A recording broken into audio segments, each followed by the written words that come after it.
Les amis, on se retrouve aujourd'hui pour une vidéo un petit peu particulière. J'avais pas du tout prévu la faire à la base. Je vais pas vous mentir, la franchise Alien, c'est une franchise que j'adore, que ce soit les 4 premiers Alien, Aliens le retour, Alien 3, Alien la résurrection, je vais y arriver, mais aussi les 2 Alien vs Predator, Prometheus et Alien Covenant, les 2 derniers en date réalisés par Ridley Scott. Même si en termes de qualité, on va pas se mentir, tu vois ce que je veux dire. Et du coup, ça m'a donné envie de faire une petite vidéo réaction. Donc on va se regarder la bande-annonce d'Alien Romulus que vous avez certainement tous déjà vu si vous aimez la saga Alien. J'adore la franchise Alien, ça j'ai déjà dit, donc je vais très certainement parfois parler aussi des autres films pour faire des comparaisons et tout ça. Donc on y va, on se mate la petite bande-annonce.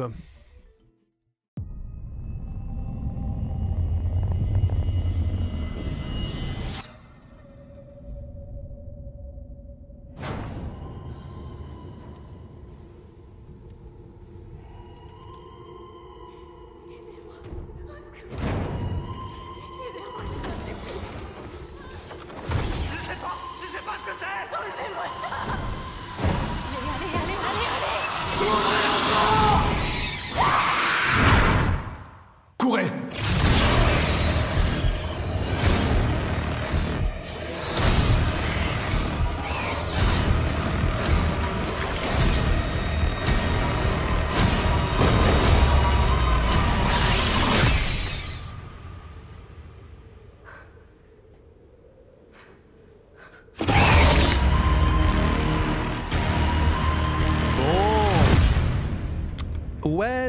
Well. Ce qui est bien, c'est que c'est une bande-annonce qui est... Enfin, c'est même pas une bande-annonce en fait, c'est plutôt un trailer, un petit teaser. Il est pas très long, on voit pas grand-chose, mais personnellement, moi, il me hype de fou. Et je vais être honnête avec vous, je vais pas aller... Parce que je pense qu'il y a une bande-annonce peut-être un peu plus longue de 1 minute 20 ou 2 minutes qui va peut-être sortir dans les mois à venir, mais je n'irai pas la regarder. Là, je trouve qu'on en sait suffisamment. On a le mood global. Ça laisse un peu un suspense, là où malheureusement, on est aujourd'hui sur des bandes-annonces qui, de plus en plus, elles vont tout spoiler. Alors, évidemment, il y a le choix de pas la regarder, c'est aussi un peu notre faute, mais c'est vrai que je trouve dommage que parfois les bandes-annonces, elles te montrent absolument tout ce qu'il y a dans le film, voire même, pour certaines bandes-annonces, elles vont montrer des éléments qui ne sont pas dans le film. Alors déjà, il y a quelque chose que j'ai bien apprécié. Au moment où on a la caméra qui fait une sorte de travelling arrière sur les couloirs du vaisseau, alors je sais pas si c'est un vaisseau, une station ou quoi que ce soit, ce que je trouve vraiment intéressant, c'est que ça reprend l'idée qu'on avait un petit peu dans Alien, où on a une caméra qui parcourt des coursives, des couloirs dans un vaisseau complètement vide, mais un peu en mode exposition, simplement se promener dans le vaisseau, avec un peu aussi une sensation de malaise, il y a quelque chose, c'est pas normal que tout soit vide. Alors dans Alien 1 et dans Alien 2, c'est normal parce que c'est au moment où tout le monde est en hyper sommeil. Il y a cette idée de calme, un peu de calme avant la tempête. Alors je sais pas si là, ce genre de plan a été mis dans la bande-annonce exprès ou s'il y aura également ce genre de plan dans le montage final. Mais par contre, le deuxième, où on a vraiment un travelling qui part à la limite du milieu de la coursive et qui termine en bout, qui entre dans une pièce et qui termine sur une sorte les cocons d'hypersommeil, on dirait, où il y a du sang à gogo. Là, je trouve que ça fait vraiment bande-annonce. Ou alors, ce sera inclus dans le film, mais ce serait étonnant qu'on ait un plan vraiment en arrière comme ça, pour terminer sur le sang. Là, ça fait vraiment très... c'est très théâtral. Après, je peux me tromper, hein, mais pour moi, ce plan ne fera pas partie du film. Il fait vraiment beaucoup plus bande-annonce pour le coup. Alors d'ailleurs, il y a quelque chose qu'il faut que je vous dise, les amis, par rapport au sang que l'on voit dans la bande-annonce. Si vous n'avez pas déjà vu la bande-annonce du film, vous vous dites ouais bon il y a du sang, c'est Alien, c'est normal. Sauf que si vous avez déjà vu la bande-annonce d'Alien Romulus, vous êtes en train de vous dire attends mais c'est curieux parce que le sang il me semble qu'il était pas rouge. Alors vous allez me dire mais pourquoi tu t'arrêtes sur une flaque de sang, je veux dire t'es pas Dexter hein. La raison pour laquelle je porte un intérêt à cette tache de sang, et du coup que je trouve ça intérêt sang...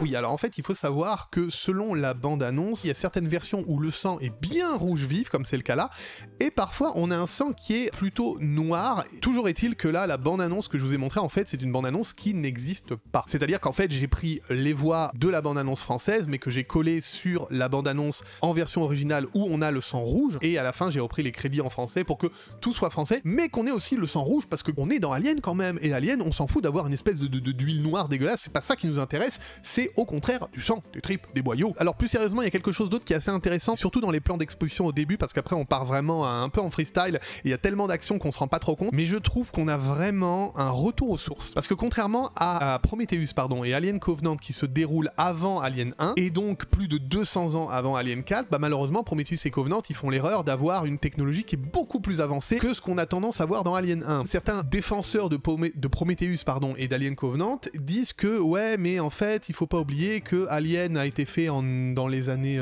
1979, j'étais sur le point de dire 77, je sais pas pourquoi. Cette bande-annonce, c'est un film qui a été fait en 2023-2024, grosso modo, et pourtant on retrouve dans la bande-annonce, on voit clairement que la technologie est beaucoup moins avancée que celle de Prometheus et Covenant, alors que ce film est censé se passer après. Alors après, il y a quelque chose d'autre que j'ai adoré dans cette bande-annonce, alors à voir si ce sera traité avec respect, mais c'est le coup des facehuggers qui court partout. Parce que les facehuggers, on en voit clairement dans tous les films Alien, on en voit également dans Alien vs Predator bien sûr, mais c'était toujours un ou deux facehuggers. On avait quand même la scène effectivement dans Aliens le retour où à la fin on a plusieurs facehuggers quand Ripley est confronté à la reine, mais on n'avait jamais eu cette dimension un peu en mode meute, justement en mode essaim. C'est-à-dire que dans Aliens le retour, on avait eu l'idée des aliens qui se déplacent en essaim et qui attaquent en groupe, mais on n'avait jamais eu la même chose pour les facehuggers. Bah je trouve que c'est assez rafraîchissant parce que c'est quelque chose qui était jamais vu. Alors je dois être honnête avec vous, je sais pas s'il y a pas un hommage à Stargate par rapport à ça, parce que moi quand je vois ces bestioles à quatre pattes qui foncent dans les couloirs d'un vaisseau spatial, ça me fait quand même beaucoup penser aux réplicateurs dans Stargate SG1. C'est peut-être un peu normal parce que les deux, ces bestioles à quatre pattes qui courent partout et qui essaient de choper leur proie. C'est vrai que ça me fait penser à Stargate. D'ailleurs, je viens de me rendre compte d'un truc, alors ça c'est parfaitement personnel, c'est pas une analyse en soi, c'est juste un ressenti, mais ce cri-là...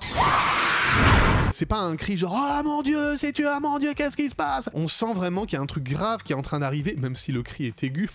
C'est amusant. Et ça prend aux tripes. Enfin, en tout cas, moi, je trouve qu'il est très très efficace. Il y a également un retour aux sources, alors j'espère que c'est pas que pour la bande-annonce et que ce sera bien exploité dans le film. C'est que l'atmosphère a l'air beaucoup plus sombre, en tout cas, même dans le vaisseau. On a vraiment cette atmosphère sombre, pesante et oppressante qu'on avait parfaitement dans les 4 premiers Aliens. On a des vaisseaux qui au début peuvent être parfaitement clairs, mais quand ça commence à capoter, c'est terrible et ça part dans tous les sens en termes de luminosité. On se rappelle de la scène à la fin de Alien 1 où Ripley évolue dans les couloirs du Nostromo qui normalement est plutôt lumineux, mais à la fin on a ces espèces de lumières en mode stroboscopique, excusez-moi, qui mettent un vrai sentiment de malaise. J'ai l'impression qu'il y a vraiment une tentative de retourner à quelque chose de plus authentique, de plus organique et de se rapprocher justement des films originaux, et si c'est le cas, mon dieu ce que ça va faire du bien. Il y a quelque chose d'autre qu'il faut noter, c'est qu'à un moment donné, parce que les scènes sont très coupées, un retrait d'un facehugger, c'est quand même étonnant, parce que normalement un facehugger quand il a terminé de pondre, il tombe de lui-même pour justement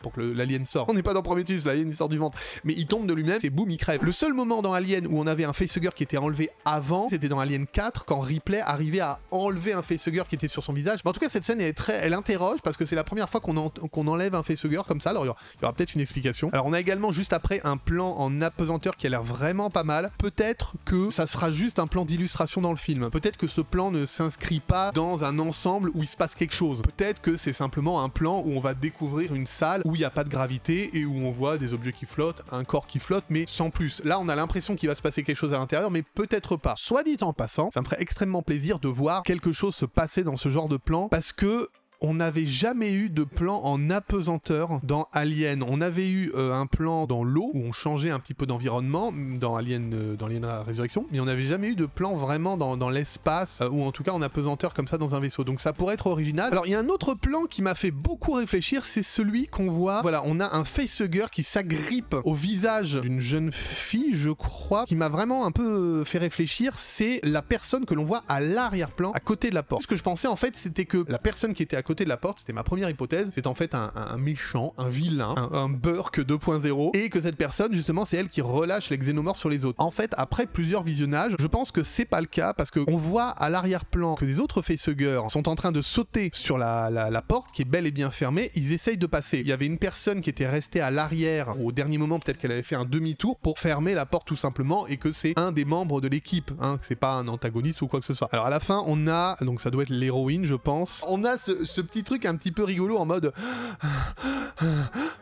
hop là, avec la petite mèche de cheveux comme ça. J'aime pas faire de pronostics parce que les bandes annonces, elles nous ont parfois pas mal induites en erreur. D'ailleurs, petite anecdote, quand j'ai vu la première fois la bande annonce de Prometheus, j'étais persuadé d'avoir vu un xénomorphe en pleine lumière qui commence à massacrer les autres. Et du coup, pour en revenir à ce mouvement de se remettre la mèche, je pense que ça va pas être genre oh mon dieu il se passe quelque chose, je me remets la mèche et tout de suite après j'ai l'alien qui m'arrive dans la gueule. Je trouve ça un peu rigolo, mais c'est quand même un pari risqué parce que ça apporte un comique de situation. Je vois pas trop le rapport avec Alien. Alien, c'est il peut y avoir des moments comiques, il y a des moments qui sont très très drôles dans Alien. Je me rappelle notamment la scène dans Alien 4 où il y a l'équipe du Betty qui demande aux méchants du film Alien 4 combien ils en ont créé, et le scientifique dit en se remettant un peu le costume comme ça, on en a créé 12. Et là il y a le, comment il s'appelle, Ron Perlman, je savais que j'avais mangé son prénom, et là il y a Perlman qui se retrouve et qui se retourne et qui fait 12. Combien il y en a, bordel?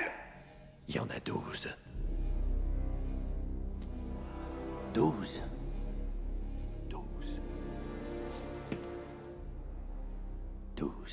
Étant donné qu'on est dans Alien Resurrection, et c'est vrai que dans Alien Resurrection, il y a un discours un petit peu cynique, un petit peu grinçant de la part de Jean-Pierre Jeunet, ça s'incorpore parfaitement avec le personnage justement, surtout qu'on est à un moment donné où ils sont tous regroupés, adrénaline qui redescend, donc on se permet la petite blague, mais elle passe crème. Alors que là, j'espère que ce sera pas dans le film. Je fais confiance au réalisateur pour que ce soit pas dans le film. Donc voilà, donc c'est sur ces petits jeux de mots absolument fabuleux les amis qu'on va se quitter. J'espère que vous avez apprécié cette vidéo. Si vous avez regardé le trailer, si vous êtes comme moi aussi amoureux de la franchise Alien, n'hésitez pas à me dire dans les commentaires ce que vous avez pensé de cette bande-annonce. En tout cas les amis, je vous souhaite une excellente journée. J'espère que vous avez kiffé cette vidéo. Si vous avez kiffé cette vidéo, mettez un like aussi gros qu'un facehugger. Les amis, je vous dis à bientôt pour la suite. Portez-vous bien. Ciao ciao.